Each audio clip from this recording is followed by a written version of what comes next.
유마경 9번째 시간입니다. 제1서품 사보성보살의 찬양의 지난 시간에 이어서 한번 보겠습니다. 그때 보성은 곧 부처님 앞에 오른쪽 무릎을 꿇고서 합장 공경하고 묘한 개송으로서 부처님을 찬양하였다. 이제 묘한 개송, 보성보살의 이 개송, 하여튼 개송, 이 묘한 개송, 이거를 이제 오늘 저희가 보겠죠. 묘하다라고 하는 거는 알 수가 없다. 우리 머리로는 헤아릴 수가 없다. 뭐 그런 뜻입니다. 그래서 묘법이라고도 하는 거예요. 이 묘법. 이렇게 표현할 수도 있겠죠. 있긴 있는데 뭐라고 할 수도 없고 알 수도 없고 뭐 볼 수도 없고 느낄 수도 없다. 뭐 이렇게 표현할 수도 있겠죠. 근데 이런 말은 실제로는 보면은 이 말이 맞질 않아요. 뭐가 있다 그러면은 뭐 있다라고 하는 근거가 있어야 되잖아요. 근거가. 뭐 모습이 있다든지 소리가 있다든지 뭐 느낌으로라도 있다든지 아니면 상상 속에서라도 있다든지 뭐 이런 근거가 있어야 되는데 이 법을 표현하는 말은 있기는 있는데 없다 이렇게 표현해 버리니까 이건 말은 맞지가 않아요. 이런 거를 그래서 이제 방편의 말이라고 그러는데 이 법을 가리키는 말은 원래 이 법이라고 하는 뭐 이거를 말로 표현할 수가 없기 때문에 어떤 말로 해도 맞지가 않아. 맞을 수가 없죠. 그러니까 이런 말을 듣고 이 말을 이해하고 이 말을 알려고 하면은 좀 궤변이 돼 버립니다. 억지가 돼 버리고 이렇게 표현을 하는 거는 이런 말을 듣고 이 자기 마음을 한번 깨달아 보라고 이제 이렇게 표현을 하고 있는 거지. 그래도 이제 아무 말이나 막 표현하진 않아요. 적어도 이 말로 표현할 수 없는 이 언어를 뛰어넘은 것이지만 그래도 이제 이거를 표현할 때 그나마 이 언어라고 하는 이 도구가 불완전해요. 이 법을 표현하는 데는. 실제로는 우리의 감정이나 느낌을 이 언어로 표현할 때도 좀 이게 불완전하지. 그러니까 이거를 좀 정확하게 좀 표현을 해냈으면 좋겠는데 정확한 말이나 뭐 이런 표현법이 없어서 좀 힘들 때도 있잖아요. 언어는 그런 겁니다. 물론 이제 그거를 뭐 조금 이제 다른 사람들보다 훈련이 됐거나 또는 이렇게 깊이 뭔가를 이 언어를 이렇게 느껴서 그거를 보통 사람보다는 잘 표현해내는 사람들도 있습니다. 뭐 그런 걸 우리가 작가라고도 하고 뭐 그러죠. 뭐 시 뭐 이런 것도 그렇고 훨씬 비록 나는 표현을 저렇게까지는 못하는데 내가 느끼고 있는 내가 경험하고 있는 걸 참 이렇게 시나 이 작가들이 표현하는 거 보면 오히려 자기가 감동하잖아요. 자기 느낌인데 이 글자가 자기가 아니고 자기 느낌인데, 야, 이 느낌을 이렇게도 표현할 수 있구나. 이렇게 뭐, 그러는 것처럼. 그런 거는 있지만, 우리가 이렇게 느끼는 어떤 감정이나 뭐 이런 거를 이 언어라고 하는 이 도구로 완벽하게 표현해낼 수는 없어요. 왜? 다른 거니까. 언어하고 내가 느끼는 거하고는 다른 거니까. 그런 거하고 비슷하게 이 법이라고 하는 거는 이거는 뭐 우리가 쓰고 있는 어떤 언어로도 이걸 표현해낼 수 있는 이 유용한 도구가 아닙니다. 그럴 수가 없어요. 그렇기 때문에 어쩔 수 없이 우리가 쓰고 있는 언어를 가지고 이렇게 표현한다 하더라도 앞뒤가 안 맞게 표현하는 게 그나마 이 법에 가깝습니다. 참 희한한 일이죠. 앞뒤가 안 맞게 표현하는 게 그나마 이 가까워. 그러니까 무슨 얘기냐? 분별하지 마라 이러거든요. 이건 한쪽만 표현한 겁니다. 그러면 그럼 분별하지 마라를 그럼 분별 안 해야지 이렇게 알아듣는단 말이야 보통은. 그게 우리가 지금까지 언어에 익숙해져 있는 거예요. 분별하지 마라 그럼 분별 안 해야지 이렇게 알아들어. 그렇게 알아들으면 분별 안 해야지 하는 것도 분별이다. 또 이렇게 표현할 거란 말이야. 그러니까 분별하지 말라고 해놓고 분별하지 않는 것도 분별이다. 이렇게 표현해놓기 때문에 앞뒤가 안 맞아, 이게. 이런 게 사실은 가르침이에요. 어쩔 수가 없어. 근데 얘를 이제 반대로 분별하지 않는 게 깨달음이고 도고 그게 공부다. 이래버리면 이건 가르침이 안 되는 거야. 한쪽만 표현했기 때문에. 분별하지 않는 것이 도고 깨달음이다. 이러면 안 돼. 그러면 분별하지 않는다라고 하는 게 이 법을 다 표현해 놓은 말이 돼버리잖아. 그렇지가 않습니다. 그래서 이제 말 쫓아다니지 말라고 그러고, 이렇게 이 법을 드러내고 이 세계 실상을 드러내는 표현이고 말이다 하더라도 그 말이 세계 실상은 아니거든. 그 말을 듣고 이 말에서 진짜 뜻하고자 하는 것, 그 뜻은 우리 모두가 갖추고 있고 쓰고 있는 자기 이 마음이야, 마음. 그 뜻을 자기가 그냥 깨달으면 되는 거야. 통하면 돼. 멀리 있는 것도 아니고 그 말 속에 있는 것도 아니고 어떤 의미도 아니고 그냥 자기가 태어날 때부터 갖추고 있고 쓰고 있는 그 마음이라고 하고 도라고 하고 부처라고 하고 본래 면목이라고 하는 거기에 그냥 통하기만 하면 돼. 그냥 말의 뜻을 듣지 마시고 이런 말을 듣고 그냥 곧장 통하면 되는 겁니다. 그렇듯이 그래도 아무 말이나 하는 게 아니고 우리의 어떤 분별 망상을 깨고 부수고 뭐 예를 들어 그런 거잖아요. 저는 뭐 제가 태어나서 크면서 그런 것밖에 못 봤으니까 비유를 그렇게 들 수밖에 없는데 우리가 이 농사를 지어놓고 가을에 이제 나락을 뱁니다. 논에 우리가 벼라고 하는 거 그 나락을 베요. 베고 나면은 그 논을 갈아요. 갈 때는 그 뭐죠? 그걸 하여튼 이제 그런 것도 잊어먹었는데 갈아 놓으면은 이 흙이 붙어 있잖아. 이렇게 뒤집어 놓는다고 해서 흙이 뭐 높낮이도 생기고 이렇게 붙어 있어요.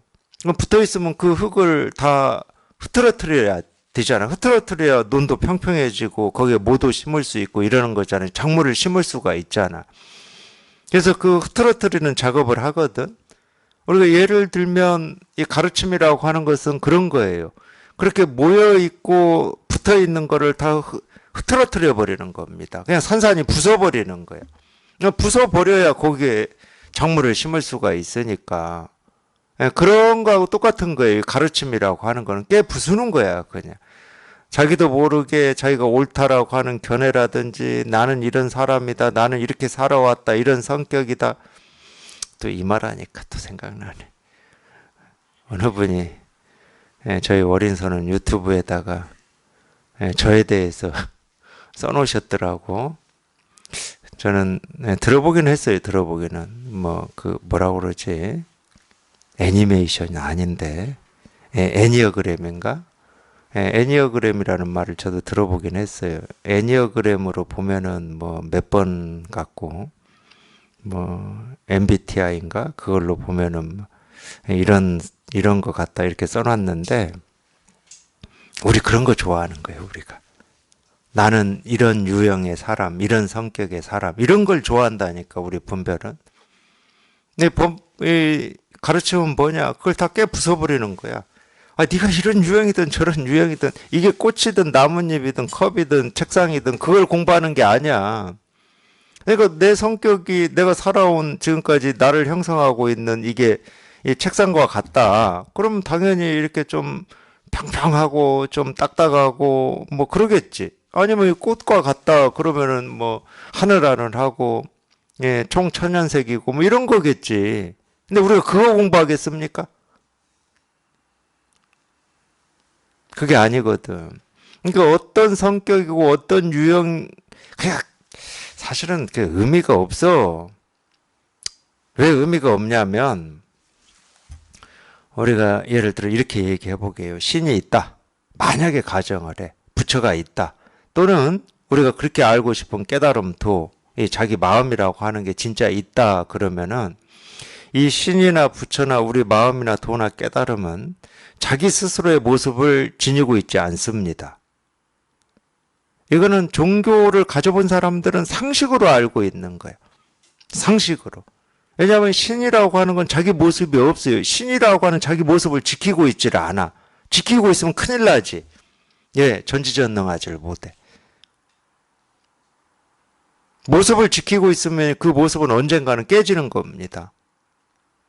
그러면 신이라는 이름을 쓸 수가 없는 거예요. 기본적으로. 우리 공부하는 이 깨달음이라고 하는 것도 마찬가지입니다. 마음이라고 하는 것도 마찬가지예요. 어떤 깨달은 마음이라고 하는 게 어떤 것으로서 존재한다. 그런 그건 깨달은 마음이 될 수가 없는 거예요. 존재하는 건 반드시 사라지게 돼 있어요. 그래서 종교에서나 철학에서나 어떤 이 근본적이다라고 하는 것은 모습이 없어요. 그래서 동양에서도 이걸 무라고 표현하는 거야. 그러면 있는 것들을 뭐라고 표현합니까? 유라고 표현하는 거예요. 있는 것들. 생기고 사라지는 것들. 그래서 동양 철학에서도 이 무가 근본이고 유가 현상이에요. 근데 동양 철학만 그러는 게 아니라니까. 모든 종교가 그러는 겁니다. 그건 우리가 상식적으로 알고 있는 거야. 생기고 사라지는 건 무상하거든. 우리가 이 몸뚱아리를 나라고 여기고 있는데 왜 우리가 죽음에 대한 두려움을 가지고 있습니까? 불안해하고 생기고 사라지기 때문에. 이게 나라고 하는 이게. 그래서 진실함을 생기고 사라지는 거에서 찾질 않아요. 우리 의식은. 생기고 사라지는 건 무상하다는 거 다 알아, 경험적으로. 그게 아무리 좋은 거라도. 그러니까 우리 기본적으로 다 말합니다. 천금을 가지고 있어도 죽을 때 못 가지고 간다고. 무상하다는 거 다 알아, 우리가. 분별이 되거든, 그거는. 그러니까 우리가 근본적인 걸 찾을 때는 모습 없는 거에서 찾는 겁니다. 그래서 만들어 놓은 게 신, 근본, 도리, 이치. 동양에서는 그걸 리라고 그래요. 이치할 때 리. 불교에서는 그걸 뭐라고 그러겠습니까? 깨달음, 도.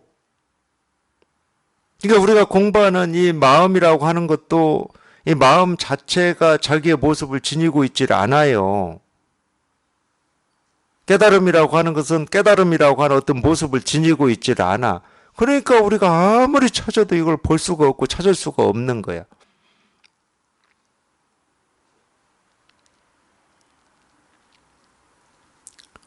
로또 복권 확률이 어쩌고 저쩌고 하는데 제가 정확히 기억을 못 하는데 그래도 그거는 확률이라도 있잖아요. 확률이라도. 근데 이거는 확률이 0이에요. 0. 찾아도 찾을 수가 없어. 왜? 본래 이 모습을 갖추고 있지를 않으니까.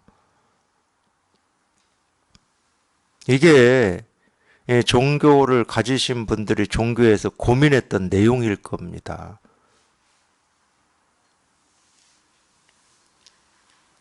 그럼 어떻게 해야 돼? 이거를 이제 그러기 때문에 이걸 이렇게 진짜 실감을 해본 이제 그런 일이 생기지 않겠습니까? 인류 역사가 있는데 뭔가 갈증이 있고 목마름이 있어. 근데 이런 모습 속에서는 이게 해결이 안 돼. 그럼 고민을 했겠지. 근데 고민을 해도 못 찾아. 어떤 건지를 모르겠어. 근데 정말로 이 희귀한 확률로 희한하게도 그러다가 그냥 이 진실이라고 하는 걸 몸소 체험한 사람이 나오는 거야. 정말로 확률이 적어요. 그 중에 한 명이 고타마 시다르타야. 그 양반 스승이 없었어요. 이거 해도 안 되고 저거 해도 안 되고 그렇다고 이거를 포기는 할 수 없고 전전긍긍하다가 그냥 새벽별 반짝하는 거 보고 깨달았다고 그러자. 이게 사실인지 아닌지는 우리가 몰라요. 2500년 전 일이니까. 근데 설득력은 있어요. 이제 그걸로부터 이걸 직접 경험한 사람이 자기 경험을 가지고 이거를 밝히고 이 얘기를 해놓고 그걸 가르침이라고 하는 건데 그런 가르침으로 이거를 직접 경험한 사람이 나오기 시작하거든. 그래서 이 경험한 사람들이 이랬든 저랬든 이걸 경험하고 나면 똑같은 얘기를 하네. 세상에. 동양이나 서양이나 과거나 현재나 똑같은 얘기를 해. 똑같은 얘기 중에 하나가 뭐냐? 이건 모습이 없다는 거야. 우리 생각으로 헤아릴 수가 없어. 네 생각 너머에 있어. 이렇게 똑같은 얘기를 해요.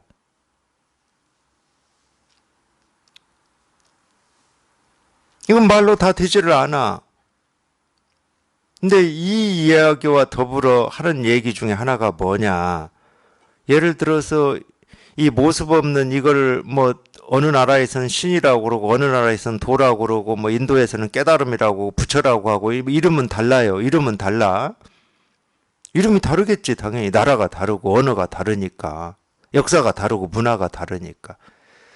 근데 이름을 뭐라고 부르든 이거를 여기를 직접 깨달아서 이걸 얘기하는 사람들이 또 공통적으로 얘기하는 게 하나 있습니다. 그게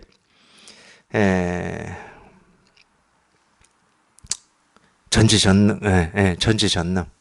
갑자기 기억이 안 났어요. 전지전능이라는 표현을 써요. 왜 전지전능이냐? 이거는 이거로서의 모습이 없지만 우리가 보고 듣고 느끼고 경험하는, 우리가 세계라고 하고 사람이라고 하고 동물이라고 하고 풀이라고 하고 느낌이라고 하고 감정이라고 하고 하늘이라고 하고 땅이라고 하는 우리가 경험할 수 있는 모든 걸로서 이 스스로가 자기를 드러낸다. 이 이야기를 공통적으로 해요. 그래서 전지전능이라고 그래. 못하는 게 없다고 그래. 못하는 게 없지. 우리가 보고 듣고 느끼고 경험하는 모든 걸로 자기를 드러내고 자기를 실현하고 있으니까. 왜냐하면 내가 사람이라면 도대체 할 수 없는 상상을 하고 있다고 쳐. 인간이라면 내가 상상하는 거를 무슨 수를 써도 만들어낼 수 없는 걸 상상한다고 쳐. 근데 그 상상이 우리가 말하는 이거의 모습이거든. 그 상상이 이거의 모습이에요. 그러니까 못하는 게 없는 거야. 못 가는 게 없어. 못 가는 곳이 없고 뚫고 지나가지 못할 것이 없어. 장애가 없어. 장애가. 내가 보고 듣고 느끼고 경험하는 모든 게 그냥 전부 이거 하나의 모습이고 목소리고 뭐 하여튼 그래. 그래서 그런 공통적인 표현을 하는 거예요. 이걸 진짜 깨달아 버리면. 그러니까 늘 눈앞에 있다고 그러지. 내가 도달해야 될 어떤 목표가 될 수가 없는 거야. 그냥 당장 눈앞에 있는 거야. 눈앞에. 그냥 눈앞에 이렇게 다 실현되어 있는 거야. 도가 뭡니까? 이겁니다. 그렇기 때문에 물론 이제 이거를 깨달아서 이거를 가르친 이 역사가 있어요. 역사. 불교만 해도 예를 들어서 대승불교가 나오기 전에 가르침이 있었고 대승불교가 나와서 가르침이 있었고 선이라는 가르침이 이렇게 생겨났습니다. 역사 속에서 보면은.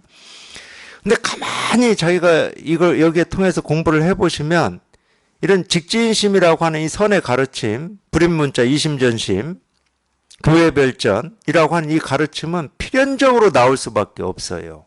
필연적으로. 왜냐하면 이걸 깨달아서 보면은 공통적으로 제가 하는 말이 있다고 그랬잖아요. 그냥 내가 뭘 보고 뭘 듣고 뭘 경험한다 하더라도 그게 다 내가 찾고 구하고 얻고자 하는 이거의 이 일이야. 이거. 근데 찾아오는 사람이 도가 뭡니까? 깨달음이 뭡니까? 신이 뭡니까? 부처가 뭡니까? 마음이 뭡니까? 이렇게 물으면 깨달은 입장에서는 자기 눈에 보이는 하나하나가 그냥 다 부처요, 신이요, 깨달음이요, 도요 이러니까 응, 꽃이야, 컵이야, 이거야. 이렇게 가르칠 수밖에 없었다니까. 필연적으로 나올 수밖에 없었어요. 이 선의 가르침이. 뭐를 수행하고 갈고 닦으라. 이제 이런 입장은 이 선의 가르침에서 보면은 좀 하수지. 한참 하수지. 진짜 깨달은 사람의 눈에는 부처 아닌 게 없고 도 아닌 게 없는데 뭐 손가락을 하나 드나 뭐 손을 흔드나 밥은 먹었습니까? 차나 한잔 해라. 보이는 대로 들리는 대로 생각나는 대로 얘기한다고 해서 아무런 문제가 안 되는 거야. 그 찾아온 사람이 묻는 이 도가 뭡니까? 부처가 뭡니까? 깨달음이 뭡니까?에 대한 있는 그대로의 답이 되는 거예요. 그럴 수밖에 없지. 그래서 의상 스님이 화엄경 공부를 의상 스님은 이제 당나라에 유학을 가서 불교를 공부했는데 뭐 다들 뭐 들어보셨죠? 당나라에 가서 그때는 이제 당나라가 지금으로 치면은 어떤 이 불교라든지 어떤 문화의 선진국이었어요. 우리가 지금 예를 들어서 공부를 더 깊이 하려면은 뭐 외국에 가서 유학하고 오듯이 뭐 그런 거하고 똑같은 겁니다. 근데 이제 원효라고 하는 스님하고 당나라에 가서 이제 불교를 공부하려고 갔는데 뭐 그 얘기는 들어보셨을 거예요. 원효 스님은 중간에 이제 뭐 해골에 있는 물 마시고 돌아왔고 의상 스님은 혼자 가가지고 공부를 했습니다. 우리나라에 이제 의상 스님하고 관련된 이제 설화가 있는 절이 이 영주 부석사인데 어쨌든 그분이 가서 당나라에서 가서 공부를 할 때 이 당나라 어디를 가서 공부했냐면은 이 화엄종에 가서 공부를 하셨어요. 화엄종. 불교도 이제 종파가 여러 개가 있습니다. 의상 스님은 제가 참고로만 말씀드리는 거예요. 육조 스님, 육조 해능이라고 하는 이 선의 가르침이 나오기 전뿐입니다. 그러니까 그 육조 해능보다 그 전 사람이에요. 그렇게 큰 차이는 안 나지만. 근데 그분이 이 화엄종에 가서 그 공부를 하시고 그 화엄경, 그 방대한 화엄경을 딱 210자로 썼어요. 그 방대한 화엄경을. 그 210자로 쓴 걸 우리가 화엄일승 법계도라고 이름을 그렇게 붙입니다. 법성계라고도 하고. 그 화엄일승 법계도 그 법성계에 어떤 말이 나오냐면 불수자성 수연성이라는 말이 나와요. 한자로. 자성, 이 깨달음, 이 부처는 불수, 자기를 지키고 있지 않다는 거예요. 모습도 없고 입도 없고 귀도 없고 말도 없어. 그러니까 그냥 벙어리고 귀머거리고 장님이야. 이 자성이라고 하고 깨달음이라고 하는 거는. 그러니까 우리가 볼 수도 없고 들을 수도 없고 찾을 수도 없는 거지. 그거 찾으려고 애쓰지 마세요. 부처가 누군지 이거 찾으려고 애쓰지 마시고 도가 뭔지 찾으려고 애쓰지 마세요. 계속 가르쳐 드리는데도 찾아요, 사실. 도가 뭡니까? 이겁니다. 부처가 뭡니까? 이겁니다 하고 제가 계속 가르쳐 드리는데도 눈앞에 딱 들이밀고 있는데도 따로 찾고 계셔. 그래서 불수자성, 이 부처는 자기 스스로의 모습을 지키고 있지 않다. 수연성. 인연 따라서 이루어진다 이 말이거든. 이 얘기가 뭐냐면 우리가 보고 듣고 느끼고 경험하는 모든 곳에 저절로 스스로 드러나 있다. 이거 찾으려면 이렇게 찾으셔야 돼. 이렇게 찾으셔야 돼. 이렇게 찾으셔야 되고 이렇게 찾으셔야 돼. 엉뚱한 데서 찾지 마시고 부처라는 머릿속에 그림을 그리고 찾으러 다니지 마시고 무엇인가 하는 그 고민을 하면서 찾으러 다니지 마시고 그냥 모습으로 소리로 내 생각 느낀 감정으로 그냥 이 세상으로 자기가 찾고자 하는 그 깨달은 부처 도 마음이라고 하는 것은 이미 이렇게 드러나 있다는 거예요. 그래서 이렇게 가르칠 수가 있는 거예요. 그래서 제가 필연적이라고 그러잖아요. 이런 가르침이 나올 수밖에 없다. 도가 뭡니까? 부처가 뭡니까? 차나 한잔 해라. 깨달음이 뭡니까? 뭐 꽃이다. 이런 가르침이 나올 수밖에 없었던 거예요.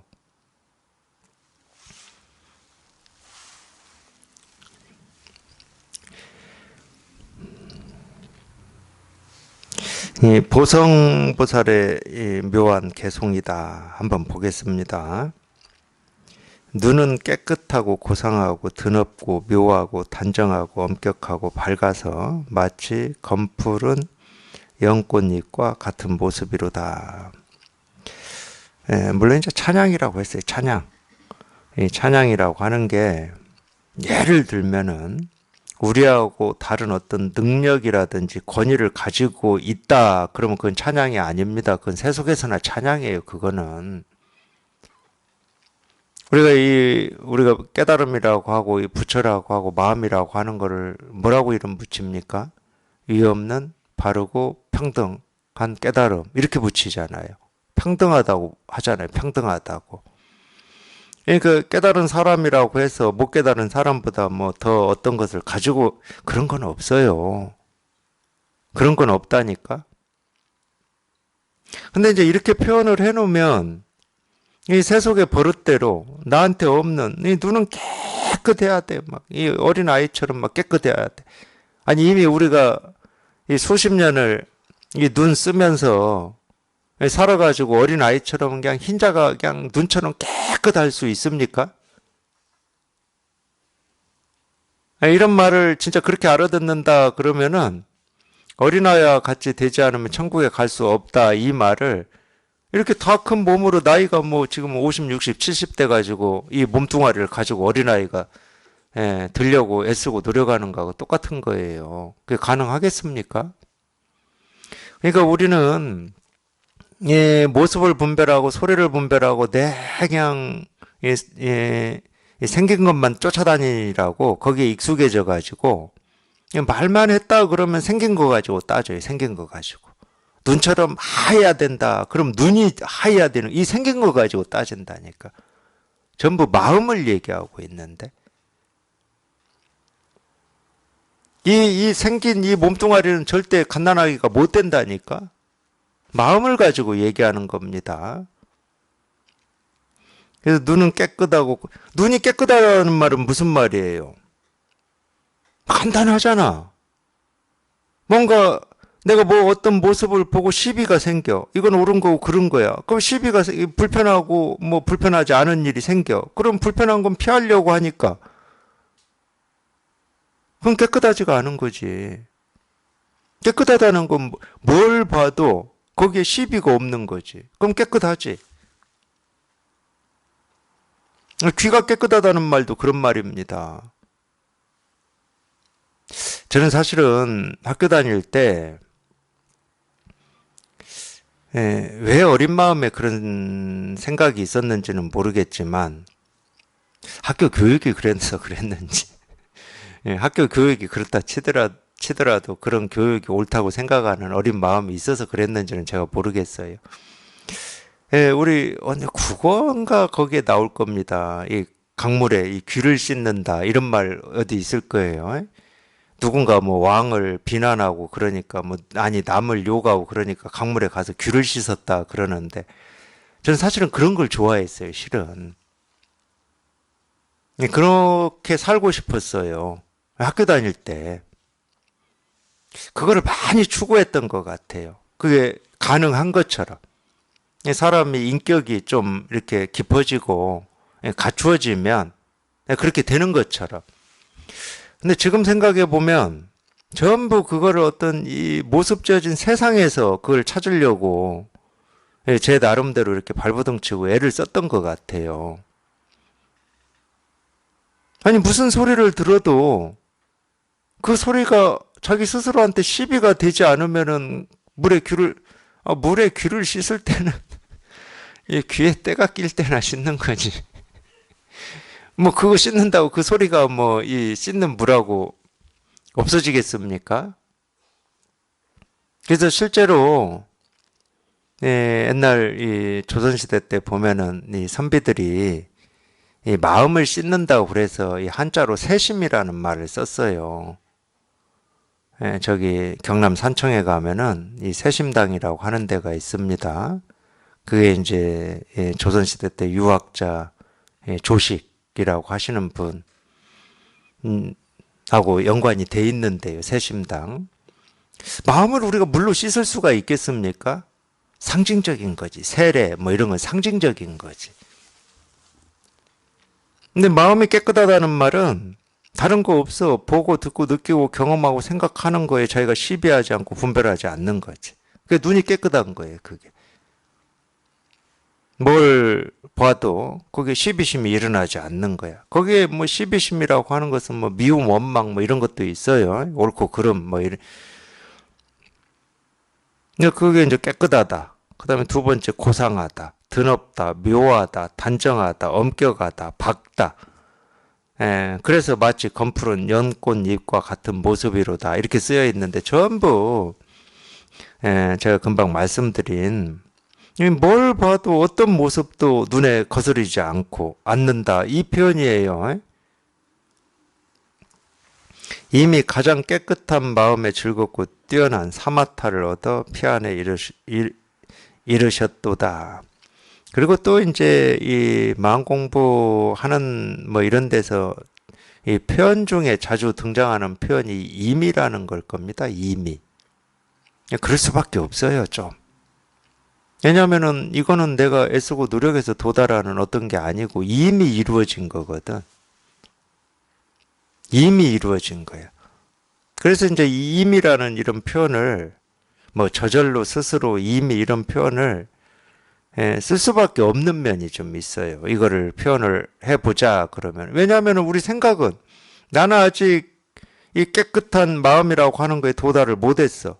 그러니까 내가 이 깨끗한 마음에 도달하기 위해서는 이렇게도 해보고 저렇게도 해보고 뭔가를 갈고 닦고 뭐 명상도 해보고 수행도 해보고 이래야 도달하는 거라고 그런 착각을 하고 있거든. 근데 그게 전부 망상이에요. 그게. 자기 생각이다 그 말이에요. 그게. 근데 진짜 여기 이렇게 통해 본 입장에서 보면은 이 진실이라고 하고 깨달음이라고 하는 건 이미 다 이렇게 이루어져 있어. 온갖 모습으로, 온갖 소리로.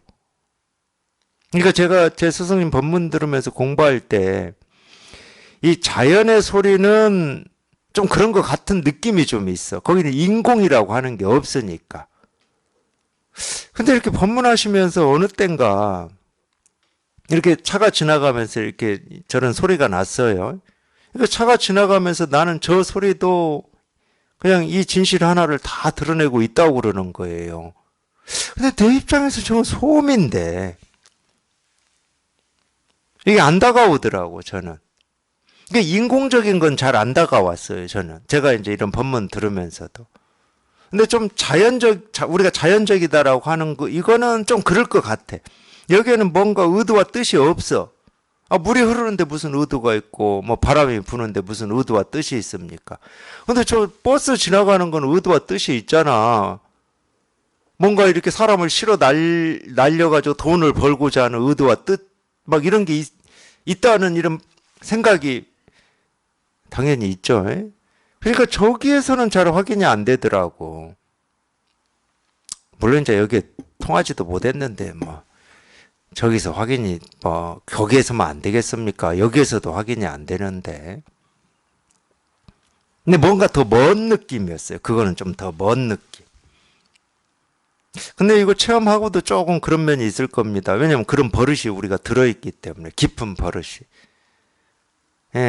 몰라요. 요즘에는 뭐 다 사는 곳이 도시화가 돼가지고 자연보다도 어떤 이 도시의 문명이라든지 뭐 고층 빌딩이라든지 뭐 이런 게 더 우리가 익숙할 수도 있겠지만 충분히 그럴 수 있잖아요. 그래도 아마 여기에 계신 분들 정도 연령대면은 그래도 아마 자연이 더 익숙할 겁니다. 그러니까 인공적인 거에서는 잘 이게 확인이 안 되는 면이 좀 있어요. 인공적인 것만 그러겠습니까?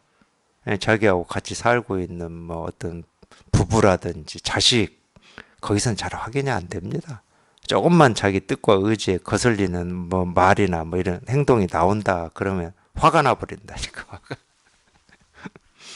자기도 모르게 목소리가 높아지고. 잘 확인이 안 돼요. 거기에서는. 여기 이걸 체험했다 하더라도 그건 습이 그만큼 깊은 거고 그냥 좋게 생각하면 같이 지내온 세월이 길다 이렇게 생각하시면 됩니다. 너무 길어가지고 그냥 익숙해져 버린 거야. 내가 이렇게 얘기하면 저렇게 반응이 나와야 되는데 내가 이렇게 얘기했는데 내가 예상하는 반응하고 다르게 나와 버리니까 거기서 뭐가 확 깨져 버리는 거예요. 그래서 좋게 얘기하면 너무 오랜 시간을 같이 한 거고 그래서 같이 하지 말라는 얘기가 아니에요. 공부로 보면 가장 가까운 사이만큼 자기 공부에 도움을 주는 스승이 없어요. 그걸 극복되지 않으면 그걸로부터는 걸리거든. 거기에는 걸려서 흔들리잖아요, 자기가. 그러니까 가장 가까운 사이에서 이 공부가 점검이 잘 돼요. 거기서 내가 흔들리냐, 흔들리지 않느냐, 이게 바로 점검이 되니까. 그래서 임의라고 하는 것은 지금 이걸 얘기하는 거예요. 이렇게 이미 다 이루어져 있고 실현되어 있다. 그러니까 따로 뭐 선정을 갈고 닦고 사실은 그럴 필요가 없어요. 이제 우리가 이제 잘 눈여겨서 안 보이니까 그러는 건데, 육조 해능이라고 하는 육조 스님의 가르침이 남아있는 게 육조 단경이라고 하는 책입니다. 육조 단경에 보면은 육조 스님의 말씀 중에 무슨 말이 있냐면 일행삼매라는 말이 있어요. 일행삼매. 이걸 우리가 눈여겨보지 않기 때문에 그냥 넘겨버리는 건데, 예를 들어서 어떤 지금 모든 마음 공부하는 모든 곳에서 얘기하는 건 뭐냐. 하여튼 이 선정을 닦아야 된다는 거예요. 선정을. 그러니까 뭔가를 씻어내야 되고 갈고 닦아야 되고 이렇게 얘기하거든. 그게 이제 선정이에요. 그게. 이 선정을 닦아야 해탈이 된다. 이 얘기를 다 하고 있거든. 모든 곳에서. 그러니까 육조라고 하는 이 해능 스님이 나오기 전까지 뭐 중국 불교도 대부분 그랬겠죠. 대부분 제가 100%라고 얘기는 못하지만 마음을 갈고 닦아야 된다고 다 여기고 있었죠. 그러니까 선정 해탈을 얘기했어요. 근데 육조 스님은 일행삼매라고 해버린 거예요. 일행삼매. 그 일행삼매라고 하는 게 뭐냐면 선에서 그런 말을 합니다. 이 어묵 동정 그 뭐라고 그래 또. 그것도 이제 잊어먹었어요. 뭐 한자로 하니까 복잡해.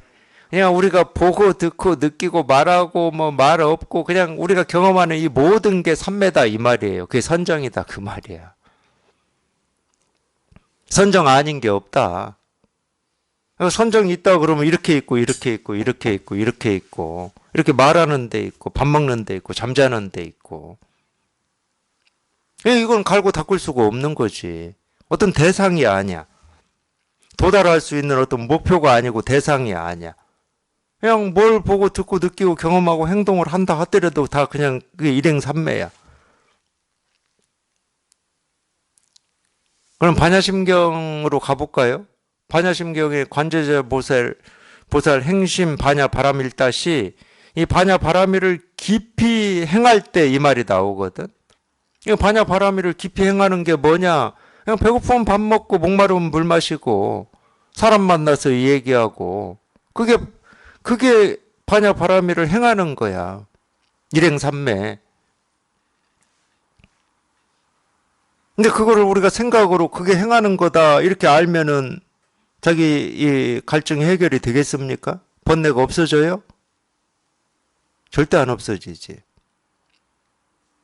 그냥 거기에 이렇게 딱 통해버려야 돼.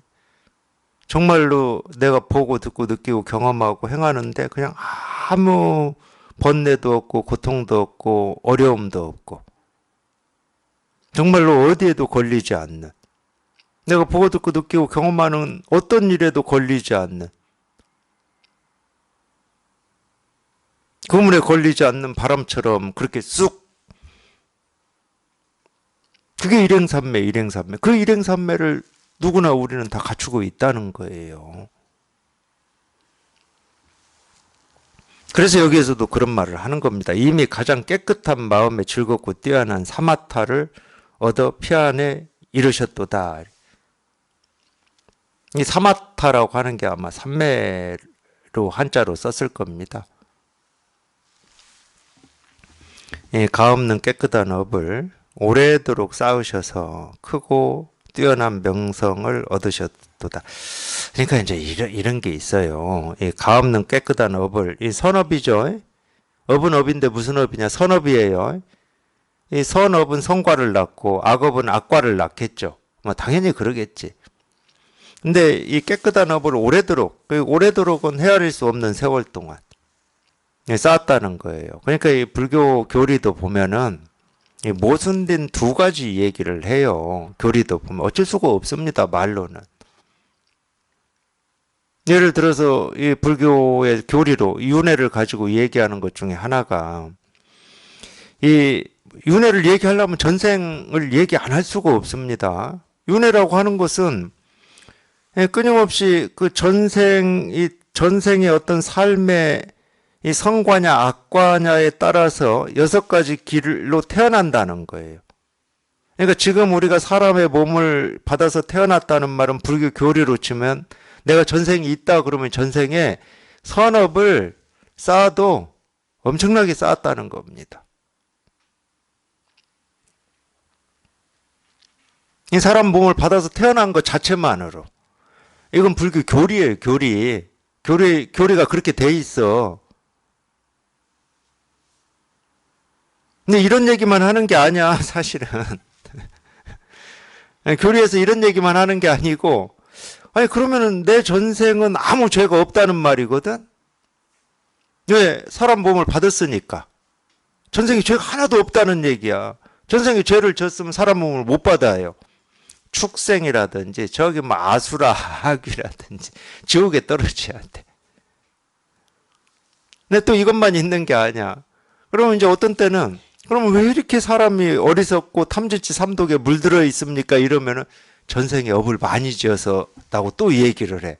앞뒤가 안 맞는 얘기를 하는 거야. 근데 그럴 수밖에 없어. 그러면은 우리가 머리로 따지면 아니 도대체 전생에 내가 죄를 지었다는 거야, 안 지었다는 거야? 이렇게 따져야 되거든? 그게 아니야. 예, 그래서 방편이라고 그러는 거야. 전생이 있는지 없는지도 우리는 몰라. 그럼 전생이라고 하는 게 뭐냐? 자기가 지금 뭔가 불만족스럽고 나는 이 사람이 미워서 죽겠고 그때 이미 그게 업이야. 그게 전생이고. 그때가 이미. 그러니까 자기는 알지도 모르는 이 전생 따지지 말자고. 내가 죄를 지었는지 안 지었는지도 모르는 전생 따질 필요가 없고 항상 우리 이 마음 공부라고 하는 것은 지금 당장을 벗어나질 않아요. 지금 분별하면 번뇌가 있는 거야. 지금 분별하지 않으면 아무 번뇌도 없는 거고. 근데 그런 것 때문에 우리가 금방 얘기했던 뭐 전생도 얘기하고 뭐 선업 선과도 얘기하고 악업 악과도 얘기하는 거지. 전생에 죄를 많이 지었어. 뭐 내 전생으로 돌아가서 뭐 그걸 어떻게 할 겁니까?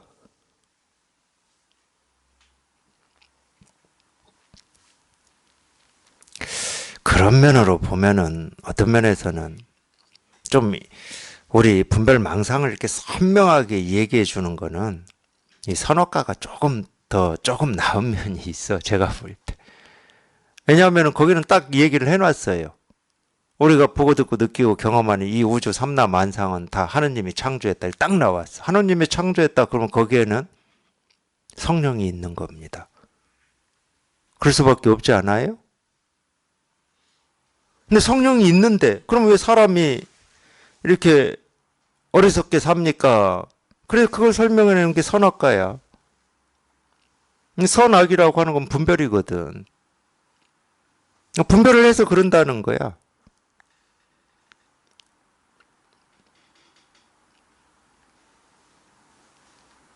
분별만 했다 그러면은 자기 스스로 이미 다 갖추고 있고 조금도 부족함이 없는데 불만족을 느끼고 번뇌를 느끼고 고통을 느껴. 희한하게도. 다른 거 없어. 자기 삶에 뭐가 불만족이 있고 번뇌가 있고 고통이 있다는 말은 아직 자기 본성으로 못 살고 있다는 얘기예요. 그것 때문에 공부하는 거야, 우리가. 근데 그걸로부터 벗어나 보면은 없어, 그런 게.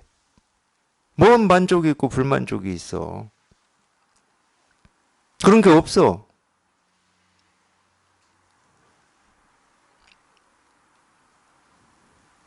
그래서 지금 당장 그런 분별망상으로부터 벗어나라고 뭐 전생도 얘기하는 거고 업도 얘기하고 과도 얘기하는 거지 그게 어떤 사실로 있어서 얘기하는 게 아닙니다. 근데 그런 점은 있죠. 그런 점은 있어요.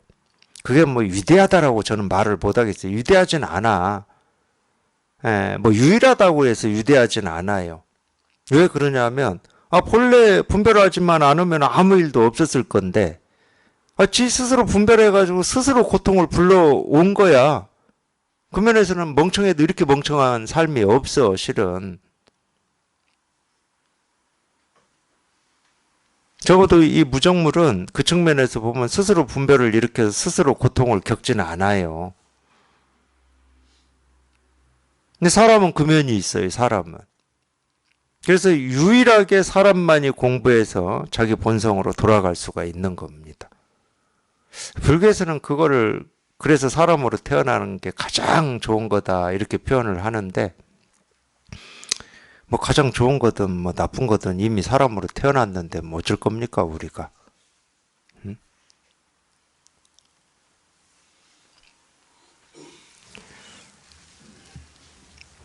그렇다고 사람으로 태어나서 자부심 가지고 난 사람으로 태어나서 적어도 말이나 토끼나 뭐 소로는 안 태어났어. 뭐 그런다고 삶이 행복해지는 건 아니에요. 절대 안 행복해집니다. 자기 마음에 통해서 이 마음의 문이 열려야 돼요. 마음의 문이. 마음의 문이 활짝 열려가지고 어디에도 걸리지 않는, 어디에도 묶여있지 않는 이게 한번 이렇게 실감이 되셔야 돼. 말로는 우리가 그럴 수 있어요. 육도 윤회를 한다고 하니까 사람 몸을 받아서 이렇게 태어났다. 그러면 뭐 헤아릴 수 없는 전생 우리가 다 생각으로 다 말할 수 없는 전생 동안 어마어마한 공덕을 지었다. 뭐 이렇게 말할 수가 있다니까. 그러므로 나는 머리 숙여 절하오니 큰 사문이시며 드물고 편안하고 고요한 길을 열어 이끄신 분이시로다. 이거는 하여튼 이 보성보살이 부처에 대한 뭐 아까 찬양이라고 그랬잖아요. 충분히 이렇게 얘기할 수 있습니다. 이 밖에 뭐 따로 깨달은 어떤 부처를 얘기하는 게 아니고 자기 부처, 자기 마음, 자기가 찾고 구하고 얻고자 하는 자기 본성, 그거에 대한 이야기예요. 남 얘기하는 게 아니에요. 그러니까 머릿속에 절을 한다. 충분히 이렇게 얘기할 수 있어요. 당연한 거야, 당연한 거. 내가 보고 듣고 느끼고 생각하고 별짓을 다 한다 하더라도 우리는 자기가 찾고 있는 여기에서 한 발자국도 벗어날 수가 없어. 당연한 거야. 우리가 이제 불교에서 보면 삼귀의라고 하는 게 있어요. 뭐 부처님께 귀의한다, 가르침에 귀의한다, 성단에 귀의한다. 이 말이 있거든. 그거 당연한 말입니다. 내가 귀의를 해야 되겠다 해서 하는 게 아니야.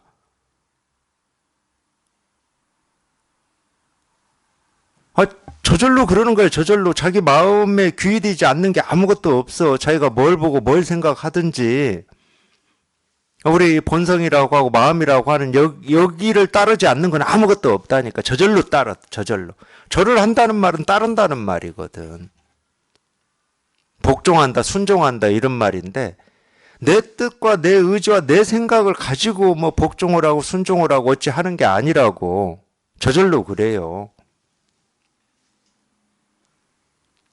내 뜻 의지 가지고 하려고 그러면 어떤 때는 되기도 하고 어떤 때는 자존심 상해서 튀어나가기도 하고 그런다니까. 저 같은 사람은 100% 튀어나가죠. 안 돼, 그게. 내가 어떤 대상에 대해서 뭔가를 그런다는 건 안 돼, 저는. 근데 이거는 그럴 필요가 없는 거야. 내 생각, 느낀 감정, 내가 보고 듣고 느끼고 경험하는 모든 것이 저절로 그냥 이거를 따르는데? 저절로 그러는 거예요. 이게 사실 귀의예요. 이게 귀의야. 이걸 돌아간다고 돼. 돌아간다. 본래 자리로 돌아간다. 근데 그거에 대한 표현이야 이게. 머릿속에 절을 하오니 큰 사문이시며 드물고 편안하고 당연히 드물지. 희유하지. 또 비밀스럽지. 있긴 있는데 눈으로 볼 수가 없고 생각으로 헤아려서 알 수가 없으니까. 도대체 이거는 뭐 드러나질 않아. 드러나지는 않는데 자기는 이렇게 분명해. 참 희한해. 아, 참 희한해요.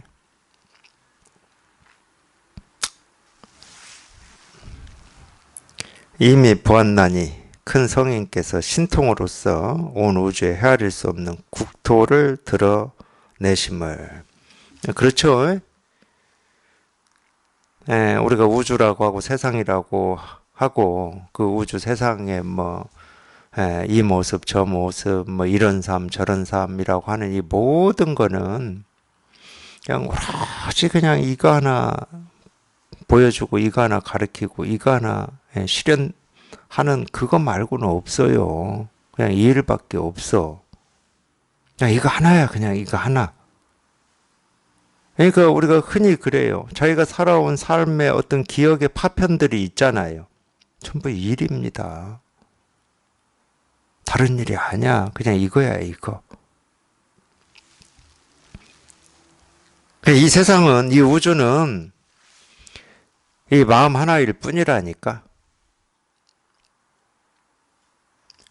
불교에 그런 말이 있죠. 삼계유심 이런 말이 있죠.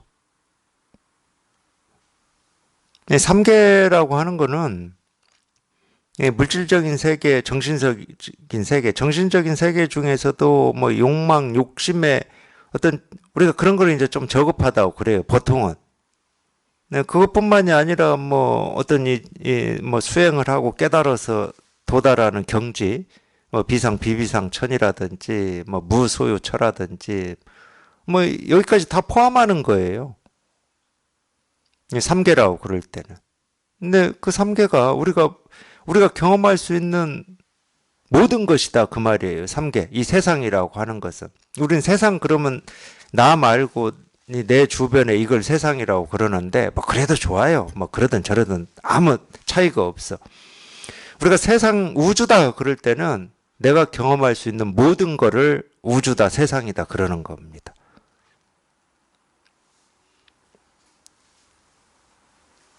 물론 아직 경험하지 않은 것까지도 뭐 우주다 세상이다 해도 돼요. 내가 아직 경험하지 않은 것까지도. 근데 내가 경험한 것든 아직 경험하지 못한 것든 그 어떤 모습으로 어떤 형태로 드러나든 전부 일이야. 여기를 벗어날 수가 없어.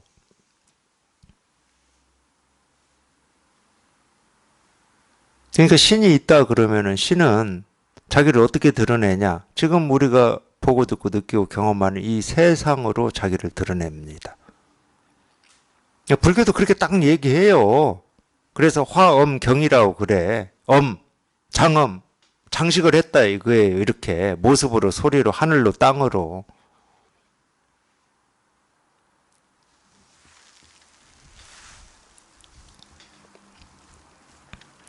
그 속에 모든 부처님들께서 법을 말씀하시니 다 얘기했습니다. 다 이렇게 법을 말씀하고 계세요. 이렇게 말씀하고 계셔. 그러니까 모든 부처님이야. 사물 티끌이 부처 아닌 게 없어. 다 이렇게 말씀하고 계셔. 이게 거기에 딱 통하셔야 돼. 내가 보는 모습 하나하나가 그냥 이 진실을 이렇게 다 드러내고 있고 말하고 있음에 딱 통해야 돼. 그래야 석가모니 부처님이 영산회상에서 말없이 꽃 하나 든 게 어떤 건지 딱 통한다니까. 말은 하지 않고 꽃을 하나 드셨어요. 이렇게. 제가 지금 여기서 볼펜 하나를 이렇게 들듯이.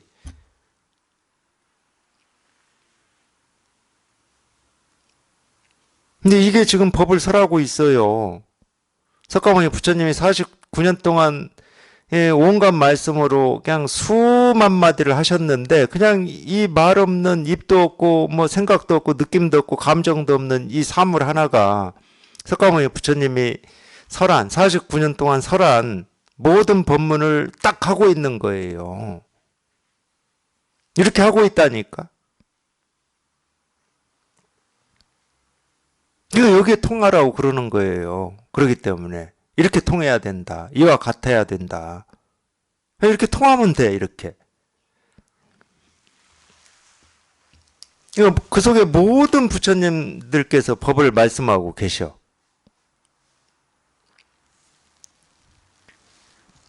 여기에서 모든 중생은 전부 보고 듣는구나. 그러니까 이 법의 세계를 어느 누구도 벗어날 수가 없어요.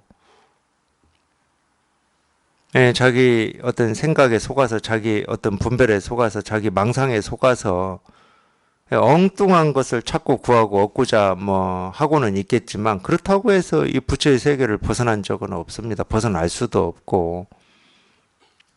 네, 그런 면으로 보면은 이 비유 중에 물 속에서 물을 찾는다 뭐 이런 비유가 있어요. 물고기가 물을 벗어나서 살아본 적이 없습니다. 물 벗어나면 죽어요. 근데 물속에 멀쩡히 잘 살고 있는 물고기가 어느 날 자기는 물을 잃었다고 착각한 거야. 언제부터 착각하고 살았는지는 몰라. 그러니까 자기는 물을 잃었어. 물을 찾아야 돼. 자기가 잘 살려면 의미 있고 가치 있고 행복하고 자유롭게 살려면 물을 찾아야 돼.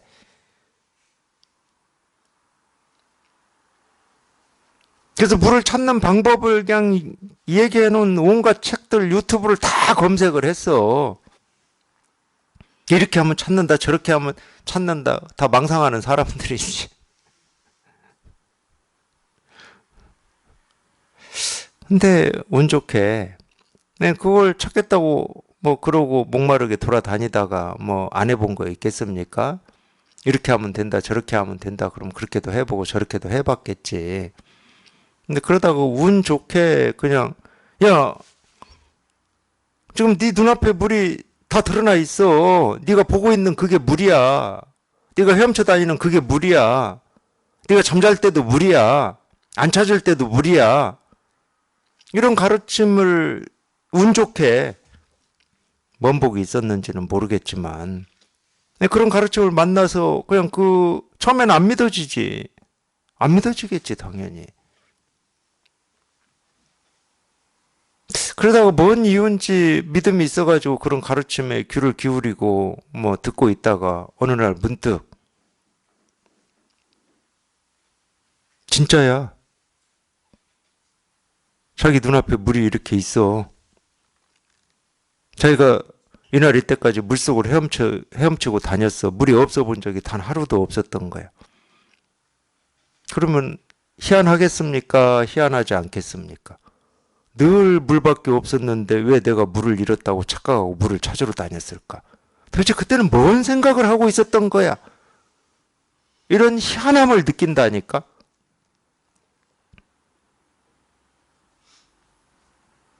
알고 봤더니 그냥 온 천지가 물 아닌 게 없었던 거야. 근데 그냥 물이 안 찾아진다고 고민하고 여기 가서 부딪히고 이놈 원망하고 저놈 원망하고 나는 왜 이렇게 멍청하고 바보 같고 배운 것도 없고 이런가 왜 못 똑똑한가 그냥 자기를 비난하기도 하고 나는 안 되는가 보다. 안 되지. 엉뚱한 데서 찾고 있는데 되나? 당연히 안 되지. 찾을 필요가 없는 거였는데. 그런 비유를 왜 하는지 그냥 절절하다니까요.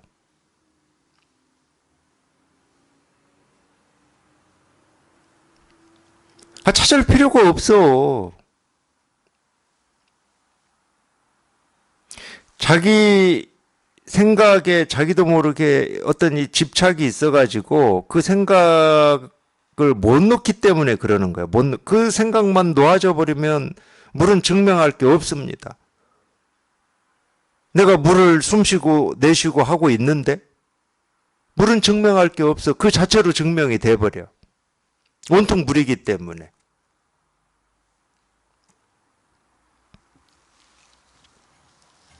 그러니까 아무리 분별 망상 속에 헤매고 있다 하더라도 물을 잃었다고 착각하고 뭐 헤매고 있다 하더라도 그 물고기는 물을 떠나서 살고 있는 게 아니에요. 물속에서 살고 있는 거야. 그러니까 아무리 분별 망상 한다 하더라도 여기를 벗어날 수는 없어. 지금 여기에서 하고 있어. 여기에서 자기 스스로가 이걸 하고 있다고. 자기 스스로가 하고 있어. 이거를 뭐 깨달아야 이걸 하는 게 아니에요.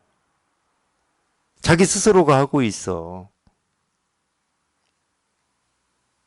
물 찾겠다고 돌아다닐 때 뭐 물 밖을 돌아다니겠습니까? 물을 헤엄쳐 다닙니다. 근데 머릿속으로만 물을 찾겠다는 그 생각에 매여가지고 지가 물을 헤엄치고 다니면서 물을 헤엄치고 다닌다라는 이게 실감이 안 되는 거야. 참 희한한 물고기야, 그놈. 그러니까 여기 통해 보면 뭐가 희한하겠습니까? 깨닫는 게 희한하겠습니까? 이미 다 깨달아 있으면서 못 깨달은 척 연기하고 있는 이 중생의 삶이 희한하겠습니까? 다 깨달아 있으면서 못 깨달은 사람처럼 연기하고 다니는 것 같아. 그것도 뜻이 있겠죠. 나보고 빨리 깨달으라. 뭐 이런 뜻이 있겠지.